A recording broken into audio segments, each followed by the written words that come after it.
caught holes again.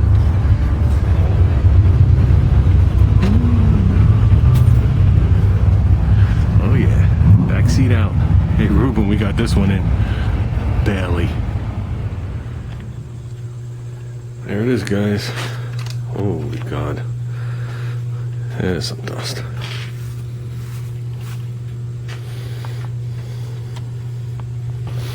I truly figured by now we would be driving this car.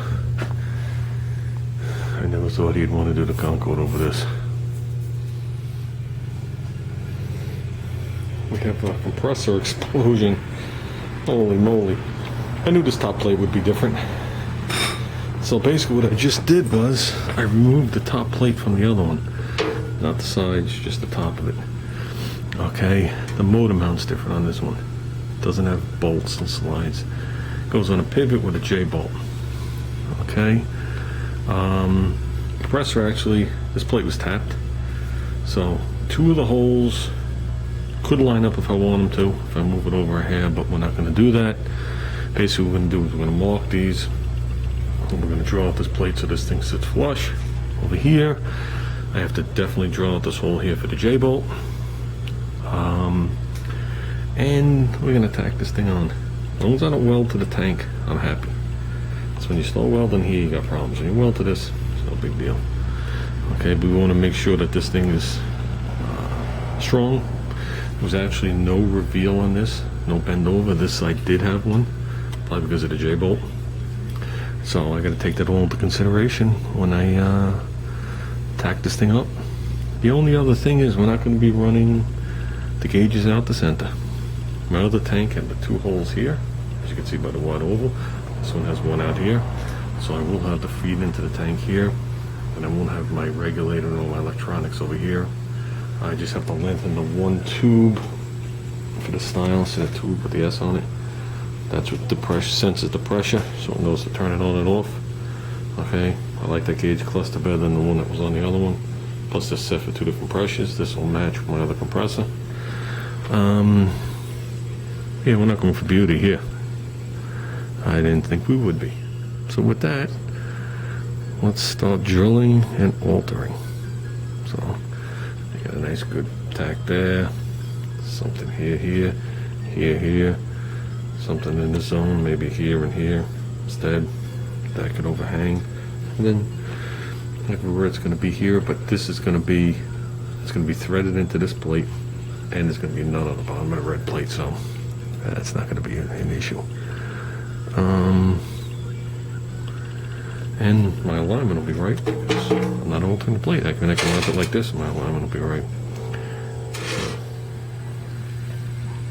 We're getting there. I drilled through the red one, so this J-bolt is actually pulled down on the red one, not on the tin. And here, I oversized the holes in the red one so the stamp doors from this beige tin can go through. But I'm just gonna put nuts and bolts in here. Okay. Actually, I could do that on all 4. And I don't think there's gonna be much welding, if anything, required on this. This will be bolted to the red. The motor's going to be pulled on by the red. So might just have to tack it in 1 or 2 places just to stabilize this tin, which I doubt is going to... Yeah, you see? Just so we can stabilize this. And that's it. Okay. That's what I came up with. So I have the gradual curve on here. So in case it, it's going to have slight vibration, you can absorb it. Still got to pop it off and put the plastic cover on here. This particular setup uses, like I said, a bleed off to work the regulator. There's tank pressure, outlet pressure. I took the plate off the other compressor, like I said. I over drilled the 4 holes on the red tank because this tan thing is threaded to sit it down on there. Then I tightened down the head, and then on the bottom I put a washer and a lock nut, so it is actually bolted to the red plate through there. This right here is a little like L bolt, J bolt, that actually has tension on this red thing. I put a couple of spot welds here and there. Didn't really think I needed it. And I just threw that hose on there to plug the hole. So, let's see what we got. Like I said, it's not a thing of beauty, but I don't really care. I saw the cover off. It's gonna stay off. Makes dealing with that hose a lot easier. Nice.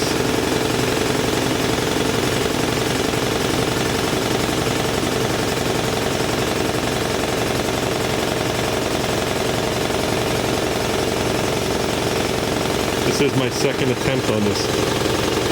I did it a different way. I'll explain in a minute.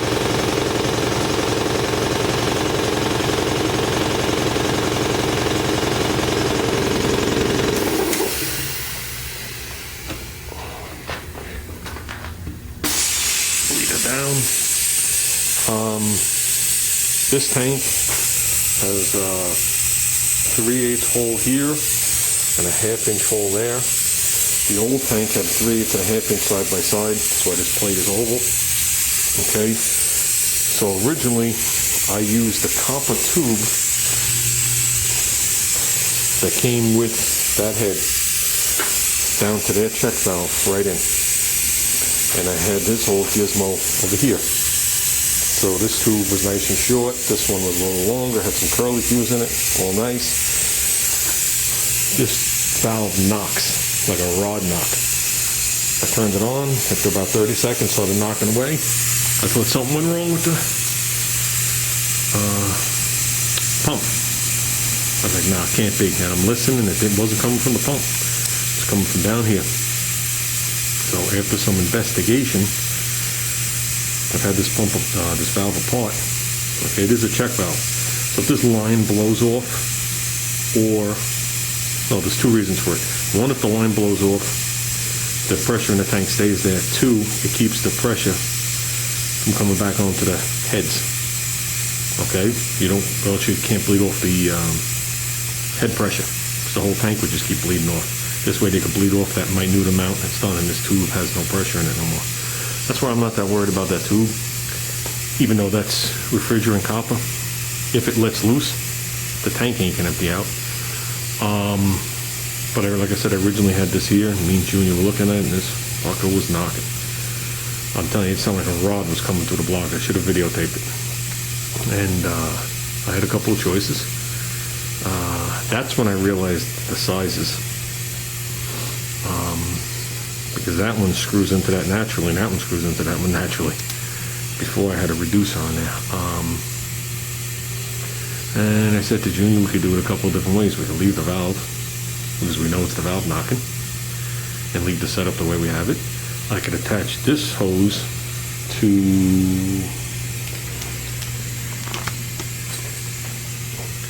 this hose, which is the other one. This one's aluminum, which I already straightened out.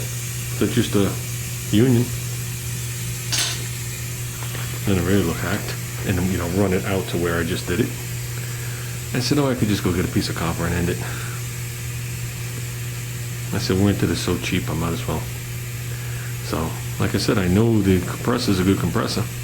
You know, this tank could last me a week, it could last me an hour, it could last me 10 more years. I really don't know the overall condition of the tank. Junior wanted me to look deep into it, and I was like, no. That's all. Yeah, it's just laying there. Maybe we'll put it on. We have to notch it for this, which is no big deal. I just took the trough, which is the spacer. So, I think this is, my gauges are a tad bit too high, but that's not an issue. I got plenty of room to work. I might just toss it on there. What the hell? I wrote my birthday on there. Well, that's not when I was born, that's when I got it.